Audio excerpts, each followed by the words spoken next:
Sou do clube tantas vezes campeão, fascina pela sua disciplina, o Fluminense me domina, eu tenho amor ao tricolor. Caros amigos, diretamente dos estúdios desérticos da LS2, Bruno Saraceni, um grande abraço, pelo amor de Deus, a gente precisa de ar-condicionado. Mais uma edição do programa Panorama Tricolor, e sua edição número 73, com as presenças de Marcos Vinícius Caldeira, Renato Ran e seus Blue Eyes, e Marcelo Vieira, Lancinete, Fluminense, etc., que todos já sabem. Marcelo, suas considerações iniciais. Começar logo comigo? Sim, é claro, bate logo o pênalti. Consideração inicial que eu estava assistindo agora foi o filme Rush No Limite, que é a disputa do Nick Lauda contra o James Hunt, né, a disputa histórica na Fórmula 1. E aproveitando um pouco a adrenalina, eu vim andando de Botafogo até aqui. Então estou cansado, sem pensar um pouco, então meu destaque inicial é só que está bem quente aqui. Exatamente, está bem quente e o Marcelo Vieira parece tão cansado quanto o Carlinhos. Falando em Carlinhos, vamos para a lateral esquerda, está ele aqui, o ex-símbolo sexual do Panorama, que agora é homem de uma mulher só, Marcos Vinícius Caldeira. As considerações iniciais, no visual, barbado agora, coisa mais... É preguiça. É preguiça. 4 pontos aí na cachola, né? E acho que o time está encaixando. Vamos ver agora esses 2 próximos jogos aí. Ele vem aí com os olhos azuis que Frank Sinatra consagrou, que Priscila Camargo também aplaudiu. Renato Ran. Fala, Renato. Boa noite. Só inicialmente, só pela raça que o time está começando a demonstrar, voltando a demonstrar, né? E o jogo sempre... Barulho do inferno! Sempre decidindo no segundo tempo, como de praxe. Bom, a gente começa falando primeiro de Atlético Paranaense 1, Fluminense 1 no estádio, no antigo estádio do Colorado, né? Vila Capanema, porque aquele estádio já mudou de nome várias vezes, o Paraná Clube, depois é uma junção de 6 times, é uma coisa muito doida. Bom, enfim, o Fluminense foi lá, conseguiu apiscoitar um pouco contra o Atlético Paranaense e melhorou, né? Aos poucos vem adiantando sua performance no Campeonato Brasileiro. Marcelo Vieira, o que você podia dizer pra gente a respeito de Atlético Paranaense 1, Fluminense 1? A primeira coisa que eu vou dizer é que... Eu fui na Valônia agora, né? Se fosse 4 gols, Atlético Paranaense 1, 2, 3, 4, tinha essa coisa, né?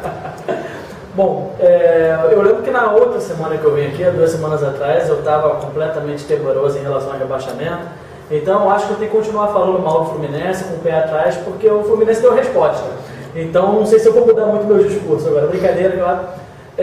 O Fluminense foi bem no jogo contra o Atlético Paranaense. O maior mérito desse time do Fluminense hoje em dia é ter entendido que é um time limitado. O Fluminense tem as suas limitações, não é mais o mesmo time do ano passado, não é mais o mesmo time do ano retrasado. E ciente dessa limitação, o time está muito dedicado, realmente está buscando um pouquinho a torcida. Ontem já gritou time de guerreiros no Maracanã. Então, você realmente vê o Fluminense dando essa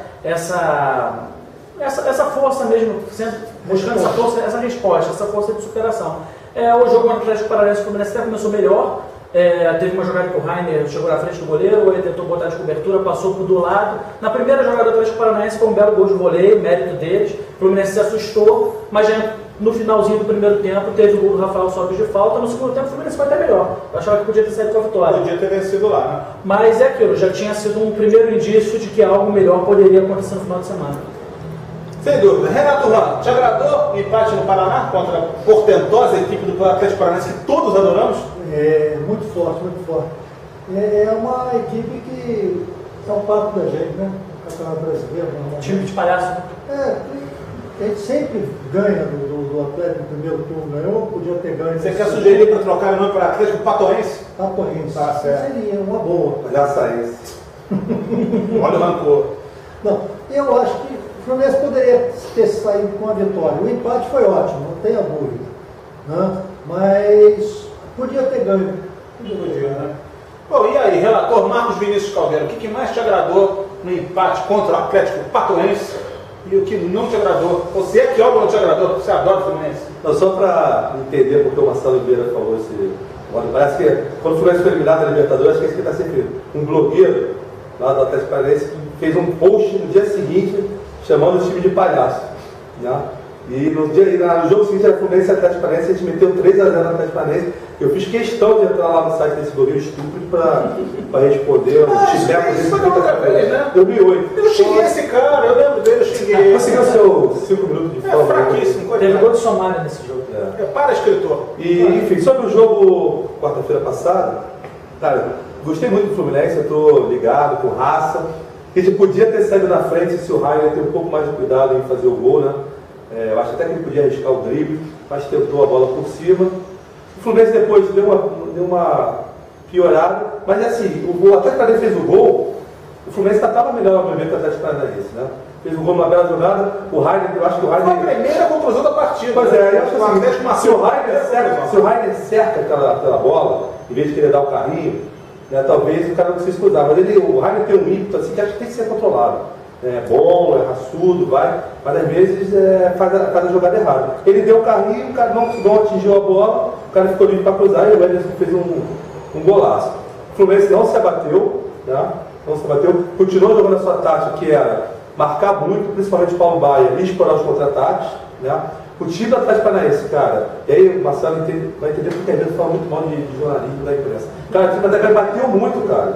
Bateu o tempo inteiro, você não vê nenhum comentarista falando. Até que o livro lá na Sport TV chegou a falar que foi falta, essas coisas, mas, cara, o que foi feito, cara, ali no momento. Você leu o lance? Não li o lance. Ah, então tudo bem. Então, pode falar minha culpa aqui, então o lance deve ter falado. Porque bateu muito, concorda? Bateu pra caramba. Inclusive era pra ter tido aquele tal de Zezinho, né? Aquele cara era pra ser expulso, cara. Tava no lance isso também. Não, mas explica-se, é porque o Marco Vinícius Caldeira, ele tava fazendo pressa, não dos outros movimentos organizados. Enfim, e cara, era pra ser outra coisa. Aí veio a falta, que foi falta, né? Que só um viu, foi falta. O Ion Sobis bateu com mais história. E a torcida Atlético, que é a torcida de time pequeno, achou que estava sendo roubado. Aquilo foi pequeno, né? O cara, a falta existiu, todo mundo viu, e o cara começa a achar que tinha roubado. O segundo tempo, o Atlético Mineiro veio para tentar virar o jogo, que será natural, né? Porque está jogando em casa, está disputando alguma coisa lá em cima, né? Enfim. Mas aí o Fluminense segurou bem.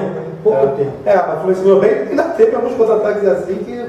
Pô, teve um pênalti, acho que para mim foi pênalti, não sei o que o Lance falou, mas para mim foi pênalti, do Rainer. E teve também uma cavada que o Birubiru, acho que até tem que começar. A galera chegou, o cara com para bater, né? Para acabar pênalti. Né? Ou seja, o Fluminense podia ter saído com a vitória, não seria nenhum resultado normal. Então, o resultado acabou sendo justo, porque o Atlético Paranaense também jogou bem naquela partida do jogo. E um resultado importantíssimo para o Fluminense, né? Eu falo para quem no jogo contra o Atlético Mineiro anterior, que eu vi a Fox Sports falando que já pintando aquele quadro nebuloso, né, de pré-rebaixamento, vai ser difícil sair. Acho que eu vou até ver a próxima jogo para ver o que eles vão falar. O pré-rebaixamento dele. Não, eu estava pintando, olha só, esse cenário aí, a concepção. Mas vem cá, a sede da Fox Sports não é Laranjeira. É Laranjeira, não. Só uma curiosidade. Eu ia fazer um comentário aqui, eu não podia deixar de falar sobre essa questão da torcida do Atlético Paranaense. O Atlético Paranaense muitas vezes é marcado por expressões exóticas da sua torcida, né? Muitos anos atrás, no pior momento do Fluminense, a torcida do Atlético Paranaense comemorava gol de aniversário para ver o mal do Fluminense. Quer dizer, já era uma coisa para lá de estranho. O comportamento da quarta-feira, para mim, beirou patético, né? Sem trocadilho, até como se for caso, nem pensei nisso. Porque tamanha quantidade de butinadas que o time do Atlético Paranaense deu, não só no primeiro tempo, nos dois tempos da partida. Quando vai ter um intervalo, pessoas xingando o juiz, tá? Eles viram na única falta mais razoável, que nem estava tão perto, que foi cobrada pelo Sobe na hora do gol, é que eles viram ali um erro crasso. Quer dizer, se não fosse gol, não deu certo. Só uma coisa, pode deixar de falar a substituição que o Luxemburgo fez, né? Ele percebendo que o tal do Zezinho, acho que é Zezinho, estava horroroso ali pela esquerda. Ele tirou o William, que estava mal também, né? Não sei se estava passe, e botou o Birubiru e forçou o jogo por ali. Foi por ali. A neve não foi por ali, mas deitou os cabelos por ali, né? Sim. E é importante frisar também o seguinte, né? Que no campeonato, onde ainda você tem um relativo nivelamento, né? Muitos times entroncados ali pelo meio da tabela, o Atlético Paranaense, num certo momento, é um dos times que despontaram, né? Se encontrou lá na frente durante algum tempo, ter conseguido esse ponto fora no momento de recuperação. É uma coisa que já mexe com o imaginário tricolor, né? Já traz perspectivas para coisas melhores, como depois aconteceu no sábado, a gente vai comentar a seguir. O que você achou, Marcelo? Você tinha falado a respeito da tua brincadeira em relação ao Fluminense, que as coisas podiam melhorar ou não, mas enfim, já dá para perceber isso nitidamente, embora, claro, a questão técnica seja outra, a gente não compara o time com temporadas anteriores e nem é o caso, mas já dá para perceber um novo Fluminense, agora um Fluminense de Vanderlei? Eu vejo, como eu disse anteriormente, o Fluminense consciente das suas limitações e por isso mesmo extremamente dedicado no campo. Vem numa sequência boa, né? Já são 4 jogos sem perder, isso é considerável para um time que vinha tendo tantas dificuldades no Campeonato Brasileiro. E num campeonato que os times de meio da tabela, todos, 7 ou 8 times, são diferenciados por 3 pontos, né? Quer dizer, uma briga, né? Não, perfeito. E mal ou bem, o Fluminense ele agora tem uma sequência positiva de jogos que ele pode, quem sabe, contando com o jogo de ontem, fazer 9 pontos, quem sabe. E aí você vai ter o quê? O Maracanã lotado, o torcedor do Fluminense comparece no Maracanã. Poxa, sábado, 9 horas da noite, tinha 20 mil pessoas presentes no Maracanã, o que é uma coisa notável, considerável. E aí a tendência é que você tenha 40 mil, 50 mil, enfim. Aí quando a torcida do Fluminense, isso é estatístico, isso aí não é exercício de futurologia, de adivinhação. O torcedor do Fluminense, quando está com mais de 30 mil presentes no Maracanã, o Fluminense é imbatível. No passado recente, desde que surgiu o time de Guerreiros, eram 20 jogos, 18 vitórias e 2 empates nessas circunstâncias. Ou seja, o Fluminense é muito mais forte que a torcida. Aí pode ser, de repente, que o time se empolgue e vá subindo esse Campeonato Brasileiro do mundo embolado. Quando você vê o Fluminense disputando por G4, eu acho difícil hoje pelo time que a gente tem. Impossível? Não existe. Mas nesse campeonato eu não acho impossível, não.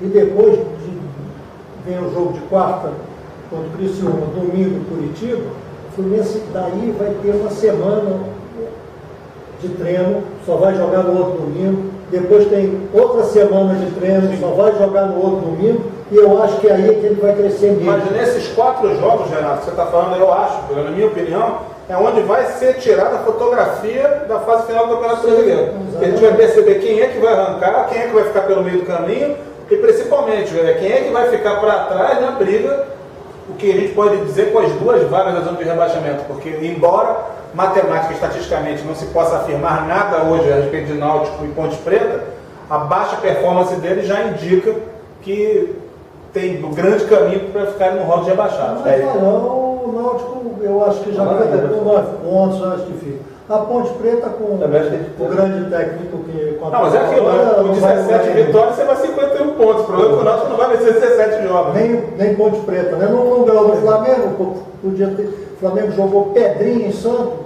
E tem que lembrar que começar a voltar os jogadores, né? Para quarta-feira que já tem o Diguinho. Né? E para as final de semana já tem o Jean. A gente vai falar então, a gente vai segurar a caldeira, a gente vai falar no próximo bloco da vitória do Fluminense sobre a Portuguesa, a volta dos jogadores, a nova campanha da Unimed e muito mais. Daqui a pouco a gente retorna.